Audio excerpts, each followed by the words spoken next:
the establishment of the Office of Special Prosecutor, an independent, non-partisan body with the relevant professional capability to lead the fight and hold public officials, past and present, accountable for their stewardship of public finances.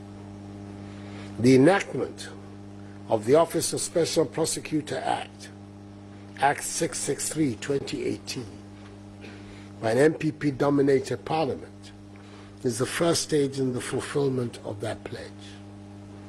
Satisfied of the constitutionality and propriety of the legislation, I assented to it on the 2nd of January 2018.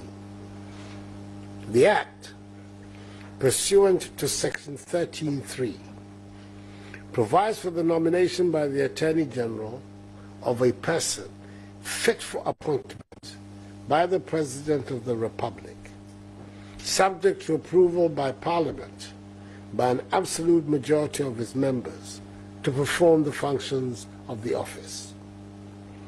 The Special Prosecutor, once confirmed by Parliament, will carry an extraordinary responsibility, independently and impartially, to fight corruption.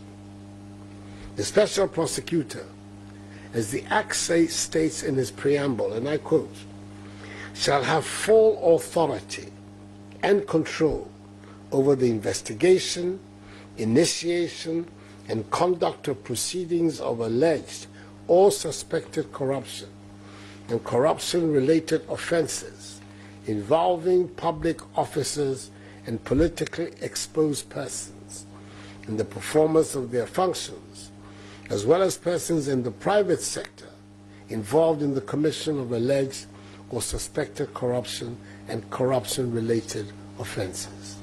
Unquote. The remit of the office, as you can see, is broad and challenging.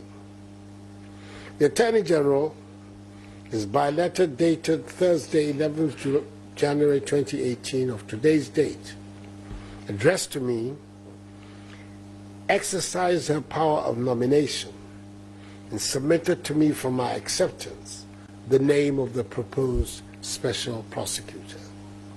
I've accepted the Attorney General's nomination and will in turn submit for Parliament's approval when it reconvenes on the 23rd of January 2018 for its first meeting of this new year, the name of Martin Alamisi Burns Kaiser Amidu to be the first Special Prosecutor under the law.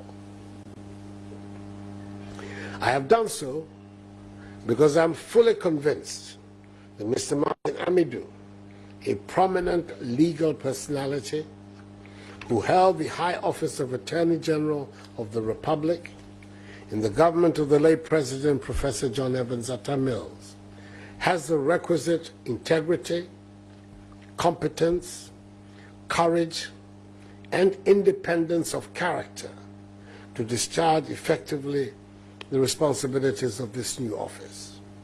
Indeed, the Supreme Court itself has had cause to commend the nominee for his public spiritedness in the case of Amidu versus Attorney General, Waterville and Wyoming, when the court, per the respected judge, Doche JSC, had this to say about him, and I quote, "The role of the plaintiff, Martin Alamisi Amidu, a distinguished former Attorney General of this country, needs to be highly commended, as was done in the lead judgment of the court.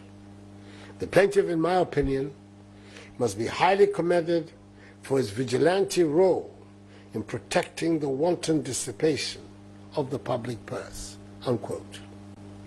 The court also, in a related suit, had this to say about the nominee. Quote, "The plaintiff, that is to say Mr. Amidu, is to be commended for his public spiritedness, which has fueled his meticulous and industrious presentation of this case." Unquote. I can also personally vouch for his public-spiritedness. We were on opposite sides in a series of landmark constitutional cases in the period leading up to the years of the Fourth Republic, well known to students of constitutional law, which helped shape the evolution of the Constitution of the Fourth Republic. As Deputy Attorney General, as he then was, he conducted those cases with the fairness which should be a cardinal feature of the conduct of any self-respecting lawyer. Mr. Amidu has indicated his willingness to accept the appointment. I thus have the honor to submit to Parliament, when it reconvenes, the name of Martin Alamisi Burns Kaiser Amidu for its approval for appointment as Special Prosecutor.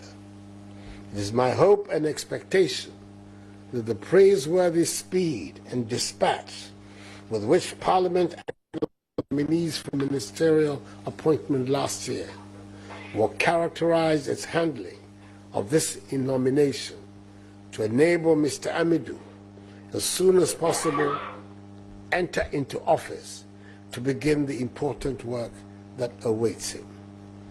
I congratulate him on his deserved nomination and wish him Godspeed in the valiant efforts he will undoubtedly be making to enhance the quality of governance of our country. The Ghanaian people will be the ultimate beneficiaries of that. Thank you, and may God bless us all in our homeland Ghana, great and strong.